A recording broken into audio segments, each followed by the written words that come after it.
Hello, this is Taylor Johnston. I'm here with John.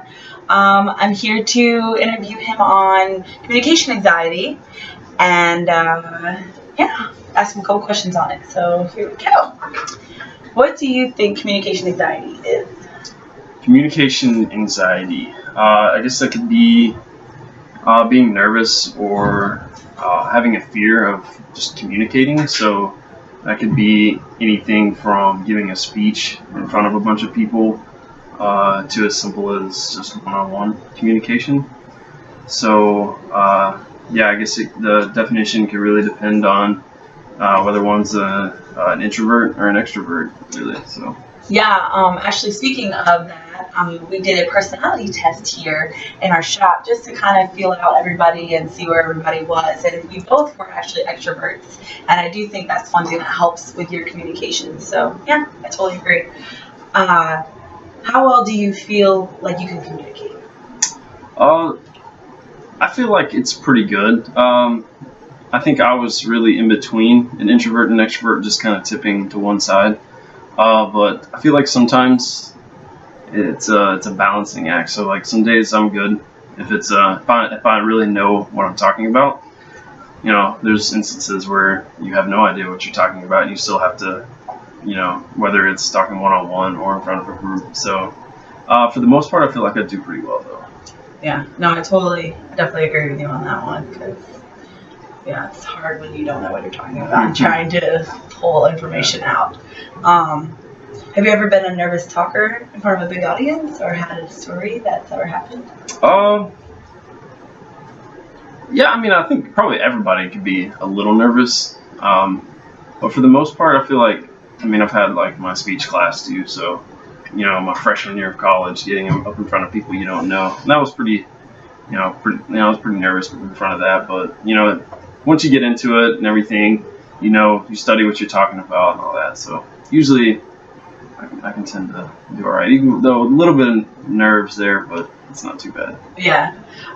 You know how some people put like a coin in their pocket just to fidget with it, or they think of everybody in their underwear in the audience or something. Is there anything that you do that helps? Actually, I was thinking about that. I was taught, like, if you're standing up in front of like a class like that, is to never look anybody in the eye when you're not directly talking to someone. I always looked like towards the back of the class, like right above everybody's heads. And you're supposed to scan, not look in one area, but I always looked like right above everyone's heads, so you're not like looking straight into it. And you always have those people you look at and they're just not paying attention. That can kind of get your mind off of that. So they're not looking anybody in the eye. People looking at people in their underwear. Yeah, that's a good one too. Yeah.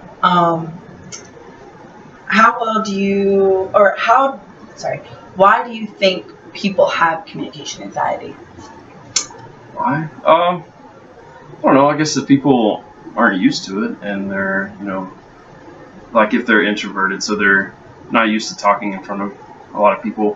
Whenever that situation comes up, they're not used to it. I guess it's pretty daunting.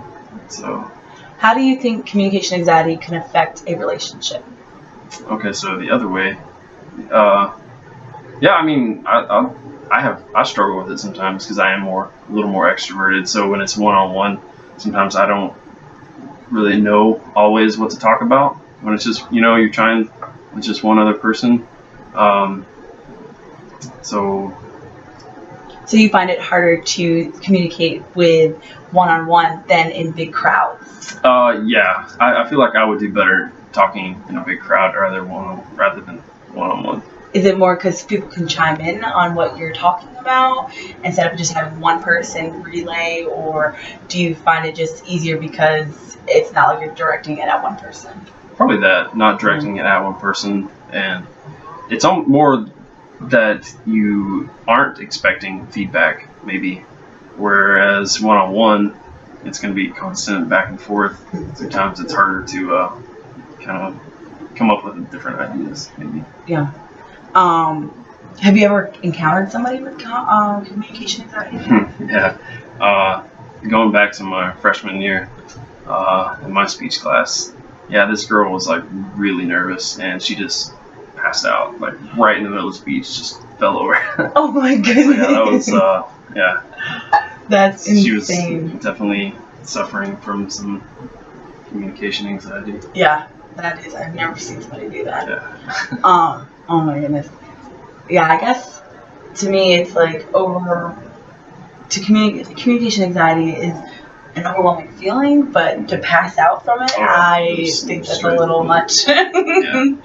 But you could tell like, the whole time in her speech she was like always looking down at her notes and she was just stiff and then she was out.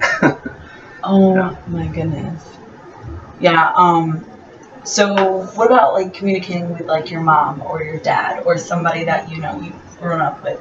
Is it easier to talk to them than like a significant other or just a one-on-one friend? Like who would you pick is your favorite, like easiest person to communicate with, basically? Probably someone that's the exact opposite of me. So like my mom, who is better at one-on-one communication, whereas like me and my dad, you know, it's just like, hey, how's it going? Hey, good, you, and then that's it. My mom will sit there and talk for hours, you know, always thinking of new things to talk about, and I can answer the questions, but then sometimes it's harder to think. But yeah, it's definitely easier when you're talking to someone that is good at, or like the exact opposite. I guess you know how they say opposites attract. Mhm. So like my mom and my dad, complete opposites. But you know, if you have two people that are extroverted and they can't do the one-on-one communication, you know, sometimes it's not as good that way. Well, yeah. Because you're definitely, you know, like, well, I feel like you're extroverted and introverted. Mhm. You're good at both communication, so I feel like, you know. I appreciate that. That's very nice of you. Yeah, that's one thing I've always worked on is trying to be comfortable with big crowds. Because if it's something that I know, I feel like I can talk and be okay. But it's something like that I have to like a project or something that I have to have facts and information. I get a little overwhelmed because I'm like, I don't want somebody to like think that I'm wrong or something. yeah. So I get a little nervous with that. But yeah, I worked on it. I think it's hard. It's a hard topic. Yeah. Well, thank you for your time, and I hope you guys like this. See you later.